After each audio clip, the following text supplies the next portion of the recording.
The night my friend set me up with Emma Collins, I realized something very simple about people. Some of them don't want romance. They want an audience. My name is Adam Reed. I'm 34, and by that point, I had been single long enough for everyone around me to treat it like a community problem. My sister sent me profiles. My coworkers made jokes. My friends gave speeches about getting back out there, like dating was a public service I had been neglecting. I wasn't bitter, just tired.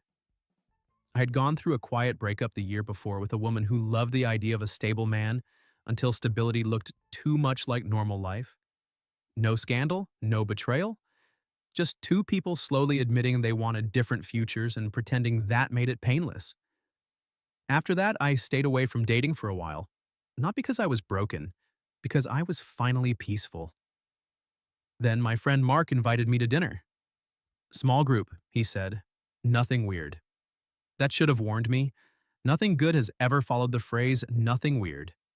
The restaurant was one of those trendy downtown places where the lighting was low enough to hide regret, and the menu used too many adjectives for potatoes. When I walked in, Mark was already at the long table with his wife, two other couples, and one empty chair beside a woman I didn't know. She looked up when I arrived, and before anyone said a word, I saw the setup. Not because she did anything wrong, because the room did. That tiny shift people make when they think they're about to watch something interesting. The quick glances, the suppressed smiles. Mark's wife suddenly becoming very invested in her drink. One guy at the end of the table leaning back like he had bought a ticket. The woman beside the empty chair seemed to notice it too. Her name, I learned a second later, was Emma. She was around my age, maybe early 30s, with warm brown eyes, shoulder-length dark hair, and a navy dress that looked simple in the best way. She was plus size, yes, but that wasn't what stood out first. What stood out first was how still she was. Not shy. Still. Like someone who had walked into a room, understood the temperature immediately, and decided not to give anyone the satisfaction of seeing her flinch. Mark stood too quickly. Adam, there he is. I gave him a look. Here I am. This is Emma, he said, gesturing like a game show host with a guilty conscience. Emma. Adam. Emma smiled politely. Hi. Hi, I said. Then Mark added, we thought you two might, hit it off. The table went too quiet. There it was. Not a date, a test. Maybe even a joke. I don't know what reaction they expected from me. Discomfort, probably. Some awkward laugh, a polite escape. Maybe they thought I'd be shallow enough to make them feel superior for noticing it. Instead, I pulled out the chair beside Emma and sat down. Good, I said, because I was hoping there'd be at least one person here I hadn't already heard tell the same three stories. Emma looked at me. Really looked. One corner of her mouth moved like she was trying very hard not to smile. Mark blinked. Wow, starting aggressive. You invited me to a surprise dinner with witnesses, I said. Aggressive feels appropriate. That got a couple of laughs, but they were nervous now. Good. Emma picked up her water glass and said, for the record, I also was told this was a normal dinner. I turned to her. So we were both lied to. Apparently. Strong foundation. Her smile came through this time. Small, sharp, beautiful. That was when I knew this evening might not go the way the room expected. For the first 20 minutes, people tried to behave normally and failed. Conversations kept detouring toward us, then away from us, like everyone wanted to check whether the chemistry experiment had exploded yet. Emma handled it with more grace than they deserved. She worked as a high school art teacher. She had once accidentally ordered 70 pounds of clay instead of 7 because the supplier's website was designed by a raccoon with Wi-Fi. She loved old bookstores, hated cilantro, and had an extremely specific theory that every bad first date could be identified by how a man treated the waiter in the first 10 minutes. That seems harsh, I said. It's generous, she replied. I used to give them 20. I laughed for real. Not polite. Laughter. Real laughter. The kind that made Mark glance over with an expression I couldn't read. Maybe confusion. Maybe disappointment. Maybe the uncomfortable realization that the person he thought would be the joke had become the most interesting person at the table. Then one of the husbands, Brad, opened his mouth and confirmed my lowest expectations. He leaned back grinning and said, "So, Adam, be honest. Is Emma your usual type?" The table froze. Emma's face didn't change much, but I saw her hand tighten around her fork. That was the moment, the one the night had been building toward. The moment where everyone found out what kind of man I was willing to be when a woman's dignity was on the table and people expected me to laugh along. I set my drink down, slowly. Then I looked at Brad and said, "No." The room went silent. Emma looked down. And before that silence could turn cruel, I finished. "She's smarter, warmer, and funnier than most women I've been lucky enough to sit beside." I turned slightly toward her, not performing, just making sure she heard me clearly. "So, if you're asking whether I usually get set up with someone this interesting, the answer is no." Nobody moved. Brad's grin died first. Mark's wife stared into her glass. Emma lifted her eyes to mine, and for 1 second, all the noise in the restaurant seemed to fall away. Then I looked back at Brad. "And if you were asking something else," I said calmly, "don't." That left the whole table speechless, exactly like the title promised. "But Emma?" Emma smiled, not the polite one from before, a real one. And then, with perfect calm, she said, "Well, that was unexpected." I picked up my menu. "Good unexpected, or we should escape through the kitchen unexpected?" She leaned closer, just slightly. "Ask me again after dessert." And for the first time all night, I forgot the room was watching. Dessert became the safest deadline I'd ever been given. Not because the room got easier, because Emma did. Once Brad's comment had been shut down, the table lost its appetite for cruelty and spent the next half hour pretending the whole thing had never happened. That was always the pattern with people like that. They loved a sharp moment until it required accountability. Emma didn't make it easy for them. She didn't storm out. She didn't shrink. She didn't reward anyone with visible damage. She simply turned toward me and started talking like the rest of the table had become background music. "So," she said, unfolding her napkin again, "what do you do when you're not rescuing blind dates from social experiments?" "I manage operations for a regional bookstore chain." Her eyes lit up. "You're kidding." "I rarely start with my most seductive fact, but yes." "That is actually dangerously close to seductive," I laughed. "Books? Books, logistics, and access to staff recommendations? Please, that's a power combination." That was how we got from awkward setup to first real conversation. She asked good questions, not the job interview kind, the kind that made you reveal things by accident. She wanted to know what book I judged people for pretending to like, which store in our chain had the best atmosphere, whether I believed people bought books for who they were or who they wanted to become. I told her both. She smiled like that answer pleased her. Then she told me about her students. Not in the heroic teacher way some people perform, but with real affection and frustration mixed together. One kid who only drew dragons but made them emotionally specific. One senior who had painted a portrait of her grandmother from memory and made the whole class go quiet.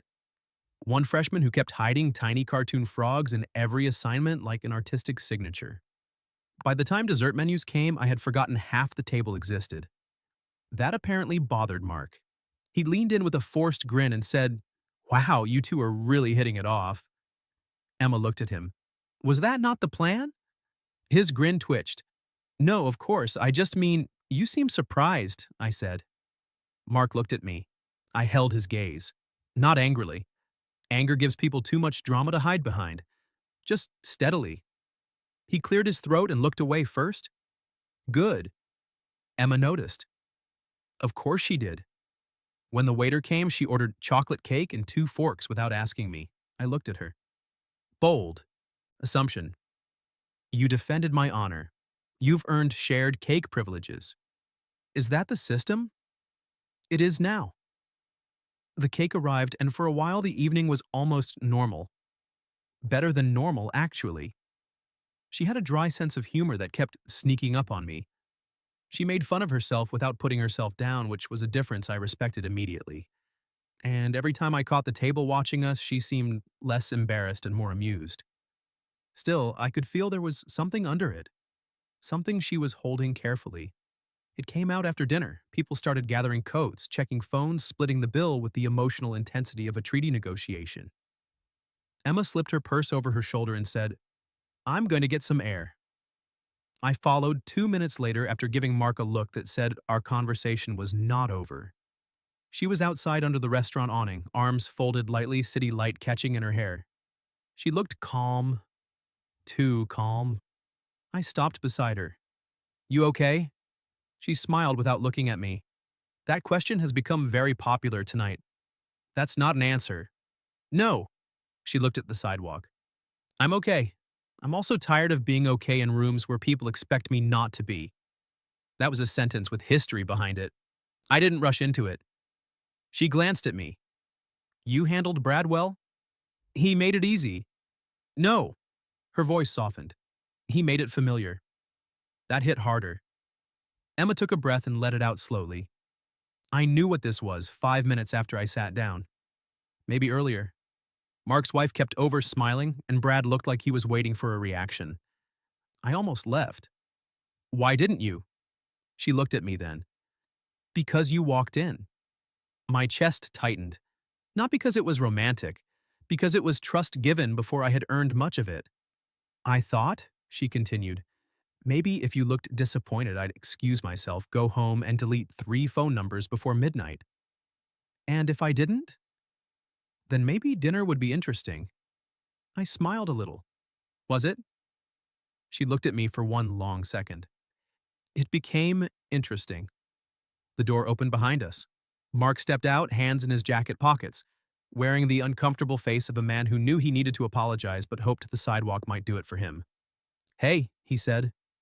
"Adam, can I talk to you for a second?" Emma looked between us. "I can give you 2 space." "No," I said. "You can stay." Mark's face got worse. Good. He deserved witnesses too. He rubbed the back of his neck. "Look, I didn't mean for anything to get awkward." Emma let out a quiet laugh. "That is an incredible sentence." Mark glanced at her, then back at me. "I just thought you two might be good for each other." "That part could be true," I said. "The problem is you invited us like people and watched us like entertainment." That landed. Mark looked down. "Brad was out of line," he muttered. "Yes," I said, "and everyone who sat there waiting to see what I'd do was right there with him." He didn't have an answer. Emma did. She stepped slightly forward and said, "For what it's worth, I don't need anyone punished. I just need fewer people confusing cruelty with honesty." Mark looked properly ashamed then. Finally. "I'm sorry," he said. Emma nodded once. Accepted. Not erased. That sentence made me look at her again, because that was the kind of strength people miss when they're too busy judging what's easy to see. Mark went back inside after that, leaving us alone under the awning. For a moment, neither of us spoke. Then Emma looked at me and said, "You know, I had a speech ready." "For him?" "For the table. For all of them. It was very good. Sharp. Devastating. Possibly too long." "What happened to it?" She smiled. "You ruined it."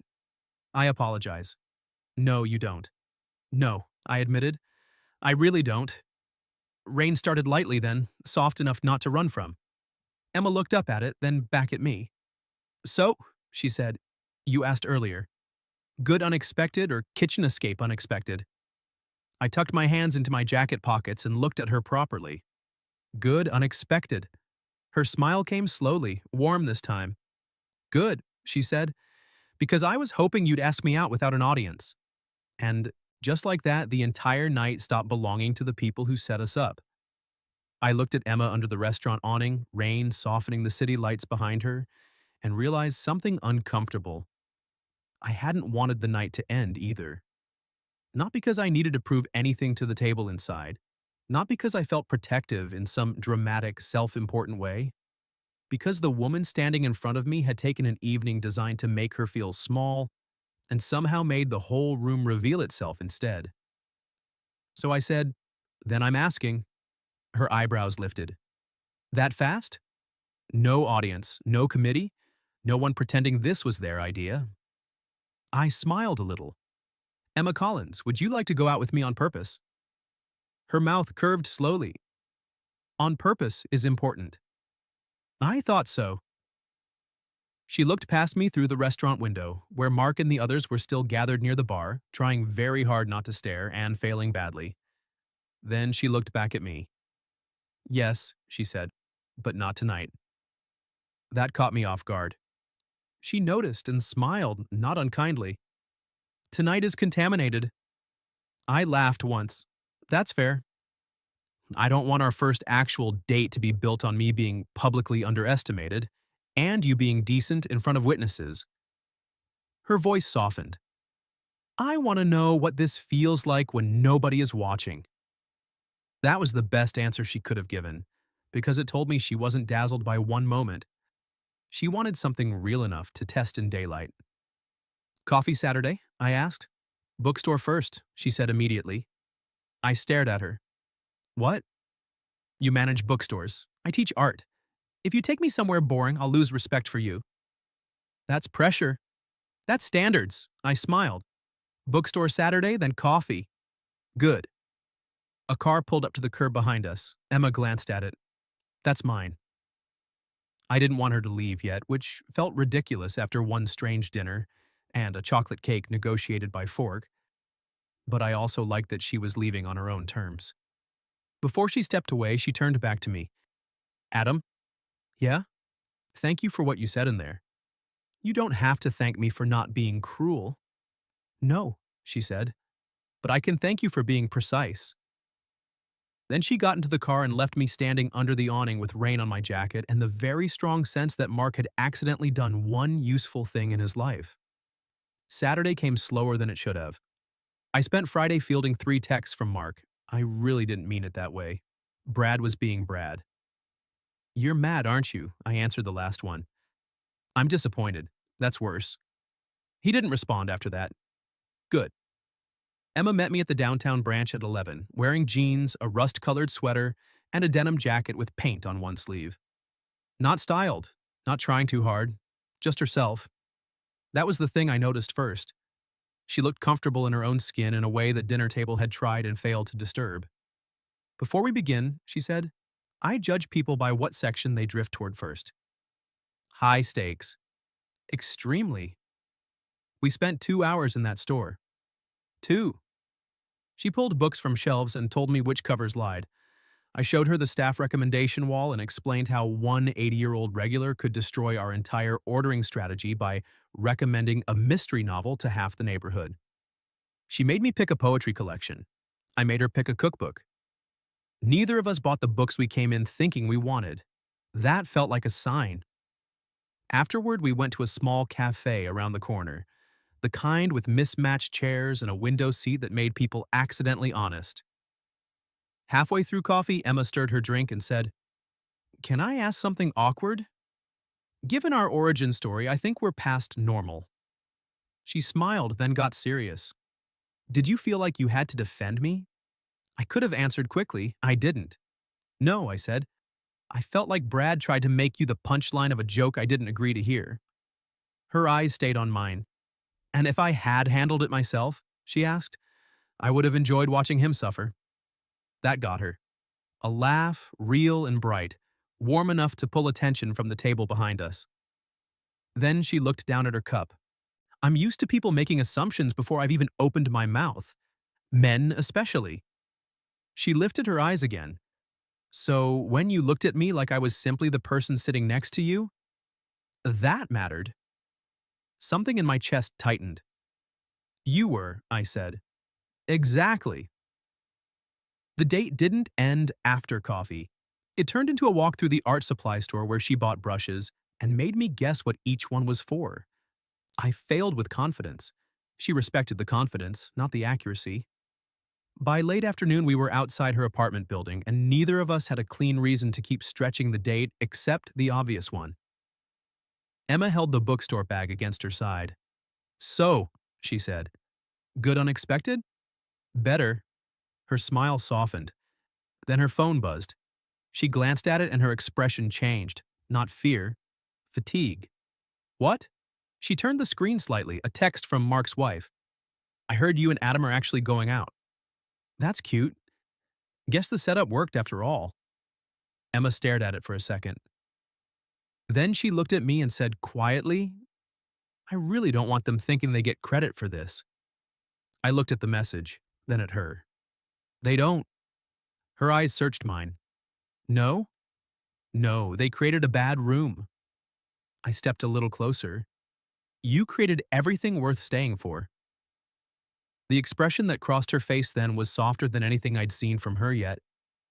Before either of us could say more, she slipped her phone into her pocket and whispered, Then come upstairs for tea, Adam. I'm not ready for this date to be over. I went upstairs for tea. That sounds calmer than it felt. Emma's apartment was warm, bright, and full of things that made immediate sense once you knew her. Framed student artwork on one wall, stacks of sketchbooks on the coffee table, a blue ceramic bowl full of wrapped candies by the door, plants in every window, some thriving, some clearly surviving on optimism. She kicked off her shoes, set the bookstore bag on the counter, and said, I need to warn you, my tea collection suggests I'm more emotionally stable than I am. I'll try not to be misled. Good.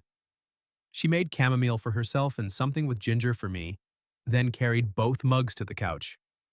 For a while, we didn't talk about the dinner, or Mark, or the text. We talked about normal things. Bad apartment plumbing. The best bookstore smell. Whether adults should be allowed to own more than one decorative blanket without being judged. Then she got quiet. I waited. Emma looked down at her mug and said, The thing about being made into a joke is that people always expect you to appreciate when someone else stops the joke. I understood what she meant immediately. You don't want to be grateful for basic decency. Her eyes lifted to mine.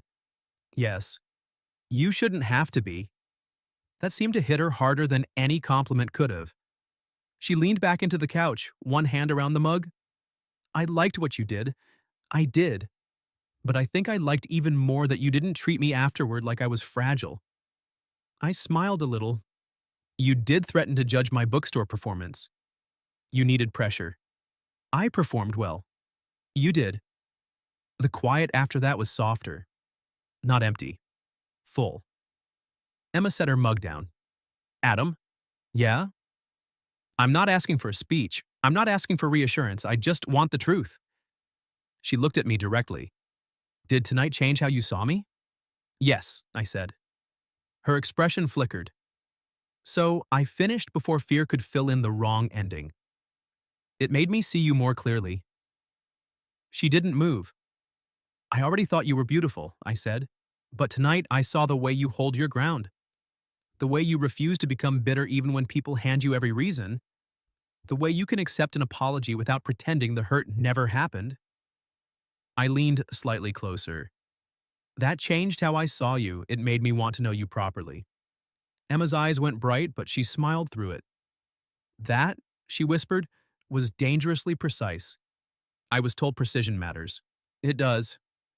Then she kissed me. Not because I had rescued her. Not because the night had wounded her and I was convenient comfort. It felt like a choice. Clear, warm, and entirely hers. When we pulled apart, she laughed softly and touched her forehead to mine for half a second. What? I asked. I was trying not to kiss you until the second date. How'd that plan go? Poorly. I'm honored. You should be. The second date happened 3 days later. No audience, no setup, no awkward table full of people waiting for a reaction. Just us in a small Italian place where the waiter brought extra bread, and Emma drew tiny cartoon frogs on the paper napkin while telling me about a student who had finally submitted a painting after months of saying he wasn't an art person.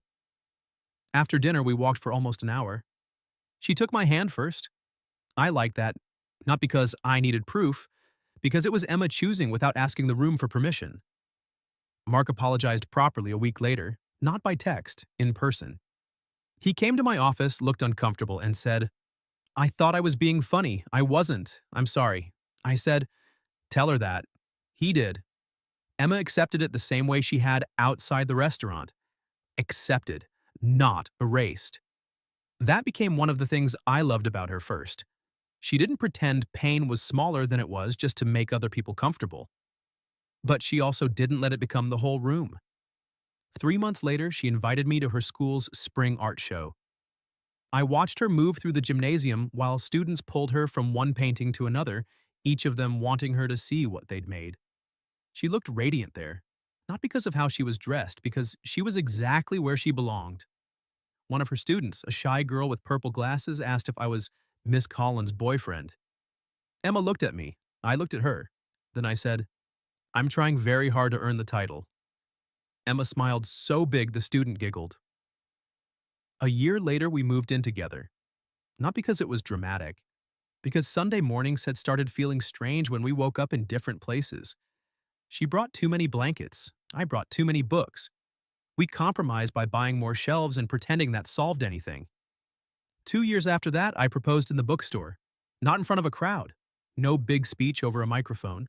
Just Emma in the art section holding a book she hadn't meant to buy, turning around to find me with a ring and the most honest sentence I had.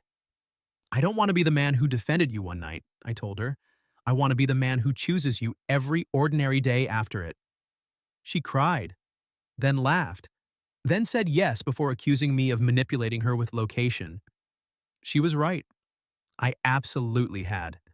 And later, when people asked how we met, Emma would smile and say, "A group of people set us up badly." Then I'd add, "Luckily, they underestimated both of us." What would you have done if your friend set you up on a blind date like it was a joke? And then the person beside you turned out to be the most interesting person in the room. And have you ever had someone underestimate you before they even knew you? Tell me your story in the comments. If you like this one, leave a like, subscribe, and I'll see you in the next video.